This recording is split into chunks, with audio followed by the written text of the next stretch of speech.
Dengar baik-baik saudara ya, semua manusia itu sebetulnya restless hari ini. Dan kita itu sebenarnya restless dalam hal ini, tidak bisa tenang. Secara umum semua manusia sama. Kita harus sadar akan hal itu.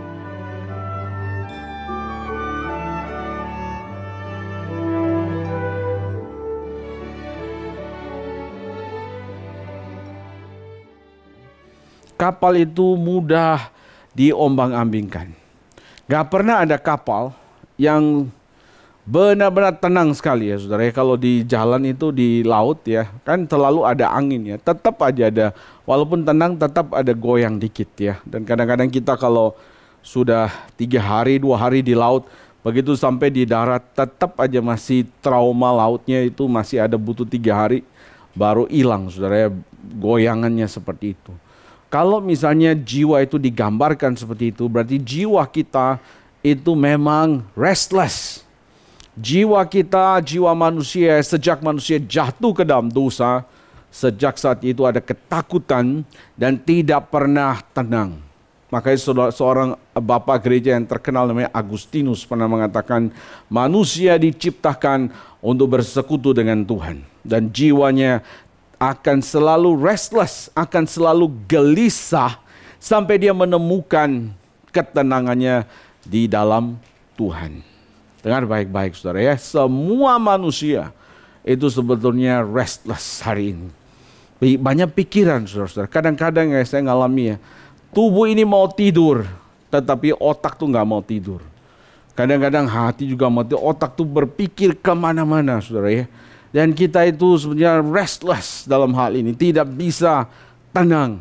Secara umum semua manusia sama. Kita harus sadar akan hal itu. Tapi secara khusus saudara-saudara ya, kita orang Kristen juga ada hal-hal yang membuat sebetulnya seperti itu gelombang itu makin besar ya. Karena kan mengikut Tuhan harus pikul salib, ikut Tuhan, itu membuat kadang-kadang ada badai di sana sini.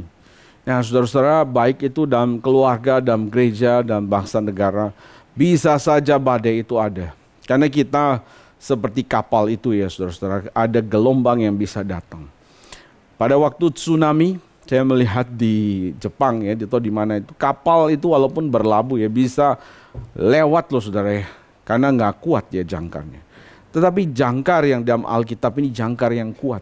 Kalau jangkar yang biasa dilemparkan ke bawah, ini jangkar yang lain saudara-saudara dilemparkan ke atas, ke dalam bait Allah. Bukan cuma dalam bait Allah aja, tetapi di dalam ruang Maha Kudus. Karena di balik tabir bukan? Kita tahu ruang Maha Kudus, ruang kudus, saudara, ada pelataran di luar halaman.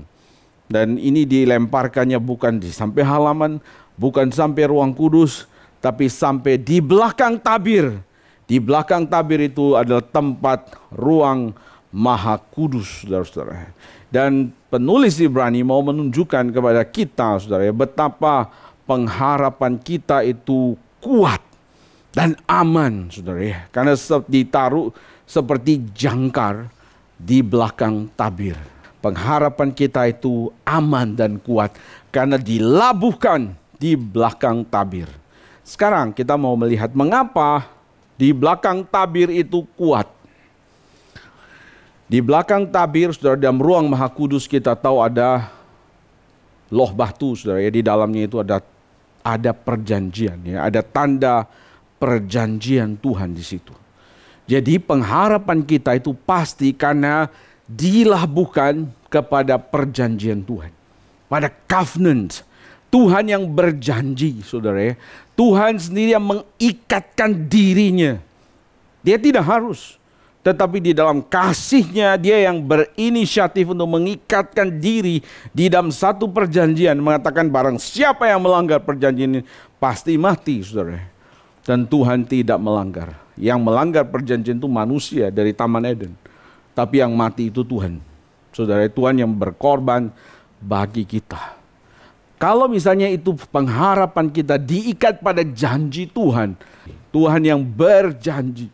Pengharapan kita itu pasti karena diikat pada perjanjian Tuhan. Dan kita melihat hidup di dalam Alkitab, saudara ya, bagaimana sejarah itu adalah rekaman dari janji-janji Tuhan. Janji yang digenapi, janji yang digenapi, janji yang digenapi, yang sedang digenapi, dan janji yang akan digenapi.